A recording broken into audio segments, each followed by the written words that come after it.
Welcome to the Autism and Neurodiversity Podcast. We're here to bring you helpful information from leading experts and give you effective tools and support.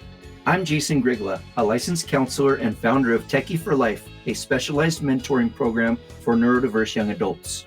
And I'm Debbie Grigla, a certified life coach. And maybe most importantly, we're also parents to our own atypical young adults. Friends, hello, welcome. I'm so glad to have you join us here in our little corner of the podcasting world. So today I want to talk to you about when our autistic and our neurodivergent young people get stuck or struggle and their development starts to slow or kind of even stall out. And there's one thing that's usually at the bottom of that I see. And it's not what we typically think. It's not because they're neurodivergent or they have a disability or they haven't learned a certain behavior yet or they're not motivated.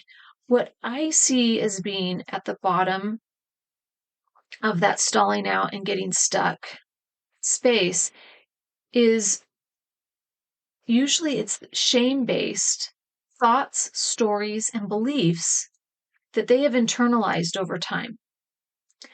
And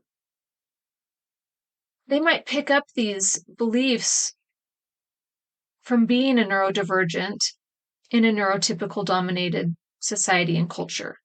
Or they may pick up these thoughts and beliefs in response to fails that they experience or social struggles that they go through or being on a different developmental timeline or even order than their neurotypical peers.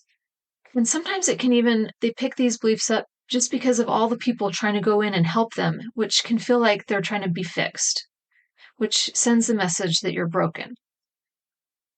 And so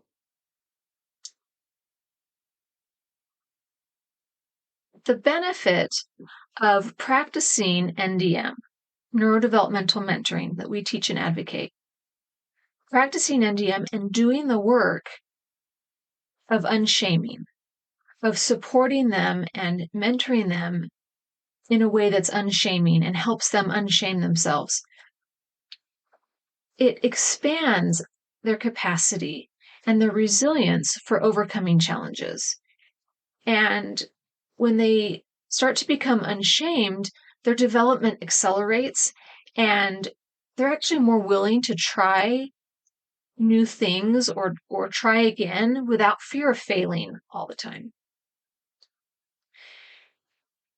And when we're not aware and we don't intentionally address shame, we actually may inadvertently contribute to their poor mental health and even poor physical health. And when we're contributing to shame, we actually compound their blocks and struggles. And so I want you to have a clear understanding of shame-based thinking and what it does and how it plays out. There's a difference between guilt and shame. And it's an important differentiation that I want to offer you. Guilt is thoughts about our actions or about how we treat someone or what we do in the world. So guilt looks like I feel bad that I did something. Like I feel bad for doing a thing. I feel bad about hurting someone or showing up in a way that isn't in alignment with my values or who I want to be. So I feel bad about the action that I took or didn't take. Shame, on the other hand, is thoughts, stories, and beliefs that we turn on to ourselves, like negative ones. So shame looks like I'm bad, not I'm sorry for doing this thing that hurt you or that was, that I think is bad. It's I did this thing and therefore I'm bad. I'm broken. I'm worthless. I'm not good enough. I'm a problem. And when we have shame-based thoughts and beliefs and stories that we internalize, we feel very negative emotions like insecurity, embarrassment, worthlessness, hopelessness, and even despair. And when we feel those kinds of emotions, our brain does not feel safe. It actually feels threatened. That feels scary to feel those kinds of negative emotions. And what happens is it triggers a lower brain nervous system threat response, which we describe as fight, flight, freeze, and fawn.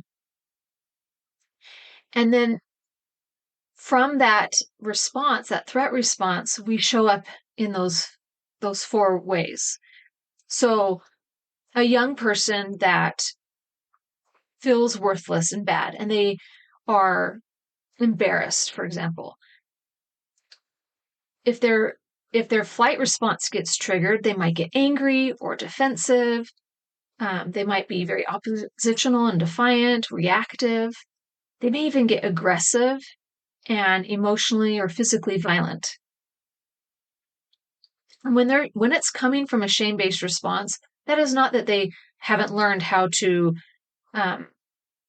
not hit people, for example. It's because they are reacting and they haven't been able to, they don't have the skill set to manage that response system that's going on for them. Or it might look like flight. Okay. So if they're feeling embarrassed, their flight response gets triggered and they're going to do anything they can to create distance from that emotional pain and discomfort. So that might look like hiding or avoiding. It can look like self-sabotage.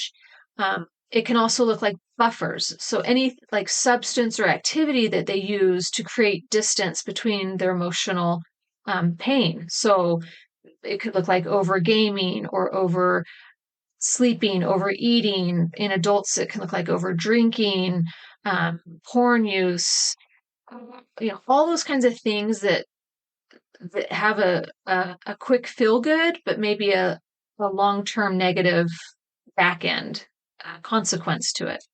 So that would be like a flight response.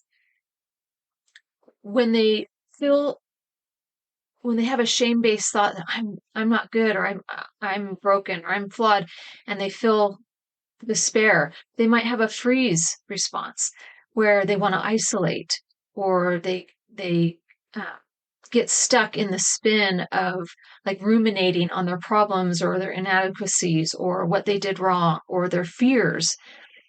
This is where you might see a lot of rigidity, where they're just stuck in a black and white thought, and they won't budge. They just freeze up into it and they grab onto it because they're having a threat response. They don't feel safe, and rigidity, like holding to steady, can feel safer, or trying to create safety. This is where you'll see them like freeze and shut down. And then there's the fawn response, where they feel so embarrassed or humiliated or terrible about themselves that they will mask. You often hear autistic masking, where they pretend to be something they're not to fit in, so they don't have to feel embarrassed. Or they might people please and just do what other people want so that they can be agreeable and not have to feel those negative emotions. It can look like pretending or lying, even. It can look like passive aggressive behavior, where they seem compliant and then they go do what they want to do, but they appear to be compliant. That fawn response is one of the reasons that behavioral approaches are so damaging to our autistic, especially our autistic and neurodivergent young people, because they're pretending to be something they're not, and it's exhausting, and it can contribute to chronic illness, poor mental health, and just burnout, where you just got nothing left because you've been people pleasing and masking and not being honest about where you're at and what you're feeling, and you've been ignoring your own nervous system responses that are exhausting. So we want to be aware of what shame-based thoughts, beliefs, and stories, how they play out in our behaviors of our young people and as parents and mentors. So if I'm having shame-based thoughts and stories and beliefs about, say, for example, my parenting. If my child isn't doing well and I make it mean that I'm a bad parent and I feel embarrassed or um, like a failure, I feel worthless as a parent, then I might have a triggered lower brain fight, flight, freeze response. And that can look like, if it's a fight response triggered, that can look like getting angry and yelling, um, getting into power struggles, trying to control our young person so that we don't have to feel bad. It's when we react or even get very defensive. A flight response as a parent and mentor can look like avoiding and also buffers, our own buffers that we use to try to create distance from these negative emotions that we're experiencing and contribute to all kinds of things, even like overworking and overexercising, like things that could be healthy, but we do it to an extreme and it causes problems, let alone over drinking and overeating, overspending, all that kind of stuff. A freeze response as a parent and mentor might look like where we're spinning or we're ruminating, or I see this a lot with parents where we'll catastrophize and just go to all the worst case scenarios and just spin out on them and not be present. We just sort of freeze up in those worst case scenarios and we don't do anything. We don't take any action. We just exhaust ourselves. And a fawn response, and we see this a lot with parents, where as parents we people please, and we people please in our parenting, where we enable or we walk on eggshells and just want to appease our young person in unhealthy ways that are attempting. It's our attempt to keep our young person happy and comfortable, often at the expense of supporting their development, like having boundaries and holding your ground and doing what's best and supportive, not doing it from a place of I just have to keep you happy and I can't handle your discomfort, so I'm going to fawn. I'm going to do everything I can to make you comfortable, which actually is hurting you in the long run. So I want you to be aware of how this response plays out and how shame affects their development and our development. So this lower brain fight, flight, freeze, fawn response, when we're in survival mode, shuts development down. Okay. When your mental and emotional resources get diverted to survival at all cost,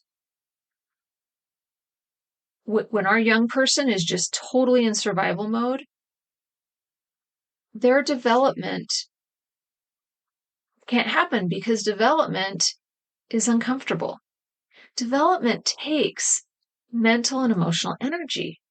And when you're diverting, your brain diverts all the resources to survival, it doesn't have the capacity to take on more discomfort that's required for development to happen. And our young person can't show up as their best higher brain self when they're in a lower brain survival mode.